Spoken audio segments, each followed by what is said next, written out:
Привет! Сегодня мы с вами приготовим известный французский десерт крем-брюле. И не просто классический вариант с ванилью, а я предлагаю приготовить апельсиновый и карамельный. То есть у нас сегодня два десерта по цене одного. Берешь? Ну что, начинаем?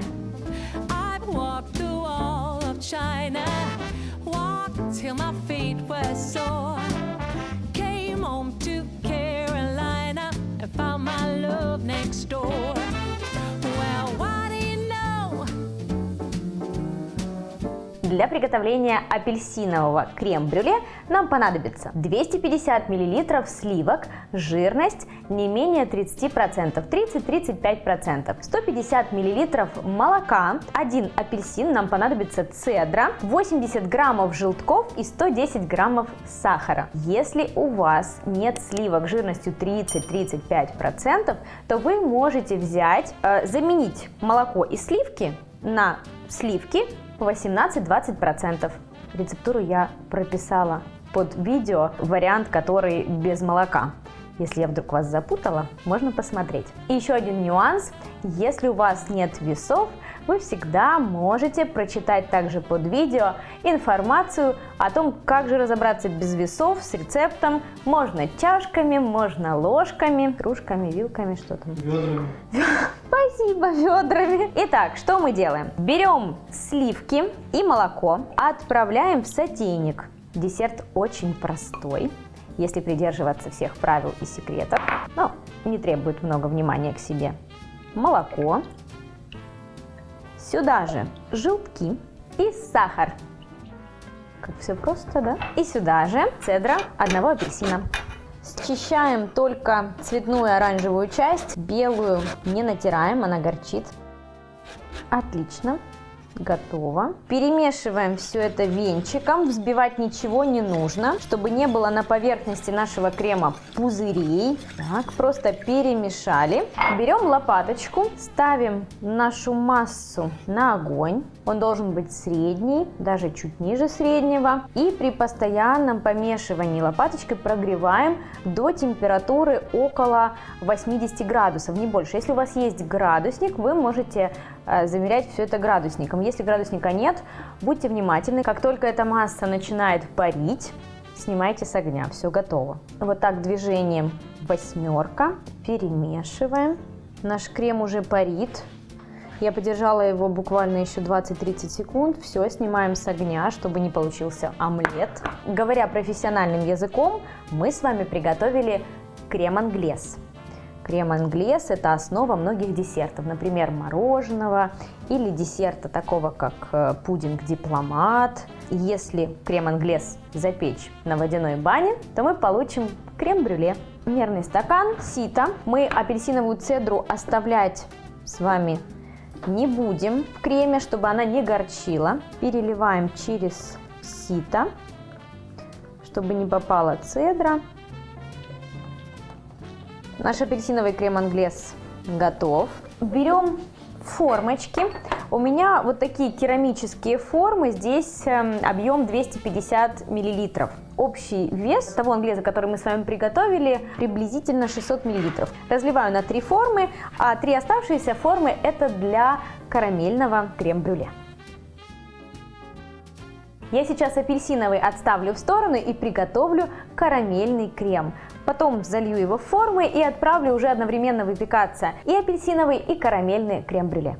Для приготовления карамельного крем-брюле нам понадобится 250 мл сливок, 150 мл молока, 80 граммов желтка, 110 граммов сахара и 30 мл воды. Первое, что делаем, отправляем в чашу сливки, миска, в миску молоко и желтки.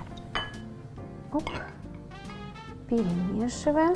А в сотейник для карамели вода на дно сотейника и сахар. Сотейник ставим на огонь, не мешаем.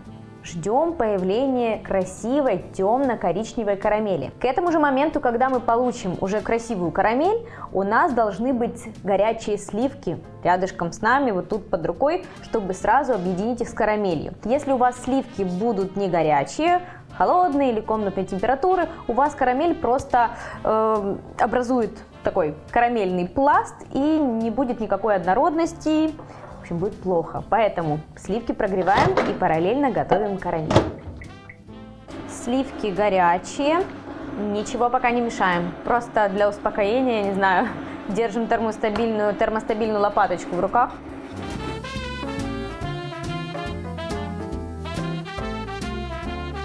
О, оно, то, что нужно. Все, снимаем с огня. Сняли с огня и очень быстро начинаем потихонечку добавлять горячие сливки.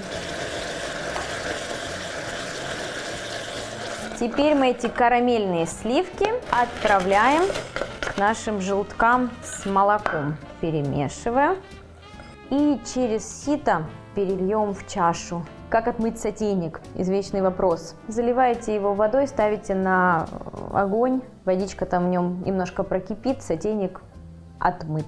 Переливаем наше карамельное молоко со сливками и желтками. Опа! Заливаем карамельное крем-брюле.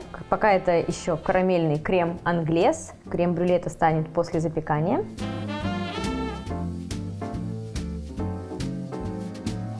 Кстати, если у вас возникают какие-то проблемы, трудности при приготовлении карамели, обязательно посмотрите мой видеоурок «Соленая карамель». Там все очень подробно описано, рассказано насчет карамели. Разогреваем духовку до 140 градусов, без конвекции, без обдува. Чайник я закипятила.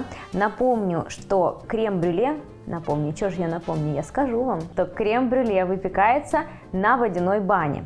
То есть изначально форму, в которую мы ставим наши маленькие формочки с крем-брюле, она должна быть глубокая для того, чтобы залить в нее кипяток, и наше крем-брюле будет выпекаться непосредственно стоя в воде. Но я не рекомендую вам заливать воду и носиться с кипятком к духовке. Лучше поставить форму в духовку и аккуратно заполнить форму кипятком. Вода должна доходить до середины маленькой формы. Выпекаем наше крем-брюле в разогретой до 140 градусов духовке приблизительно 30 минут. По истечению этого времени духовку выключите и приоткройте. Пусть крем-брюле полностью остынет, находясь в духовке. После остывания переставьте крем-брюле в холодильник и подождите еще около 5 часов для того, чтобы крем-брюле стабилизировалось.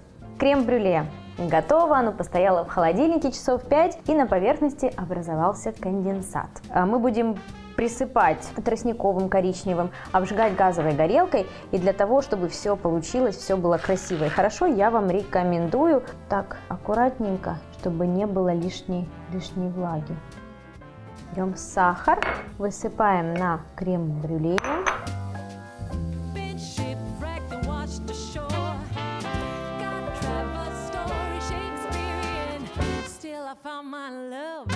Можно и обычный белый сахар, свекольный, но тростниковый коричневый чуть вкуснее.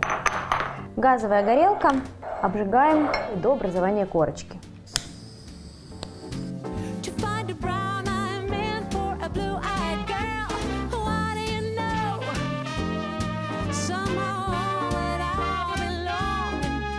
Наше крем-брюле готово, карамельная корочка тоже. Если у вас нет газовой горелки, в принципе, сделать карамельную корочку не получится, поэтому кушайте крем-брюле без карамельной корочки или купите газовую горелку. Но вот эти варианты насчет поставить там в духовку под гриль или спичкой поджечь, это все не работает, только мощная газовая горелочка. Слышишь? Это я не зубами.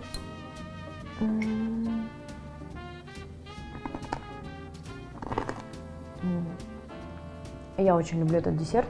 Он всегда мысленно переносит меня в Париж. Обязательно приготовьте его. А больше рецептов вы найдете на моем YouTube-канале, в моих книгах, на моих мастер-классах. Подписывайтесь, комментируйте и давайте готовить вместе. Я все коротко и ясно, потому что вкусный десерт. Не хочу отвлекаться. Все? Все, снято.